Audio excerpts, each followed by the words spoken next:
सामुंडी पट्टीअ वारे इलाइक़नि मां 31,770 माण्हुनि रिलीफ कैंप्स में तरसियल हुआ। उन्हनि समूरनि माण्हुनि खे सामुंडी पट्टीअ मां कढी महफ़ूज़ जायुनि ते रिलीफ कैंप्स में मुंतक़िल कयो वियो हो। अवांखे ॿुधायूं पिया बदीन मां इन जा तफ़सील मालूम कंदासीं। टेलीफोन लाइन ते मौजूद आहे बदीन मां KTN news reporter Haroon Gopang.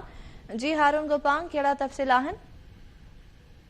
जी सामुंडी तूफ़ान जे इम्कानी नुक़सान खां बचण जे लाइ रिलीफ कैंपनि में आयल तक़रीबन बदीन ज़िले जी साहिली पट्टीअ जा 30,000 माण्हुनि जेके आहिनि उन्हनि जी अॼु बाक़ाइदगीअ सां वापसी शुरू थी चुकी आहे। उहे रिलीफ कैंपूं बदीन ऐं गोलाटी जे मुख़्तलिफ़ स्कूलनि में हुयूं, जंहिंमें बदीन में तक़रीबन 10 रिलीफ कैंपूं हुयूं जेके अहमद राजो, बुगड़ा मेमण ऐं गोलाटी शहर जे मोनो टेक्निकल कॉलेज ऐं गर्ल्स प्राइमरी स्कूलनि में जेके माण्हू हुते तरसियल हुआ, अॼु उन्हनि जी वापसी जेका आहे पंहिंजे मागनि न पंहिंजे ॻोठनि न उहे माण्हू पंहिंजे घरनि न रवाना थियण शुरू थी विया आहिनि, जंहिंमें ख़ासि करे 0 पॉइंट वारो इलाइक़ो हुते तक़रीबन 10 खां 12,000 माण्हू उहे मुंतक़िल थिया हुआ रिलीफ कैंपनि में। उनखां अलावा शेखाणी गाड़ी किरियो भंडारी ॻोठ, बुगड़ा मेमण ॻोठ, नरड़ी वारा इलाइक़ा ऐं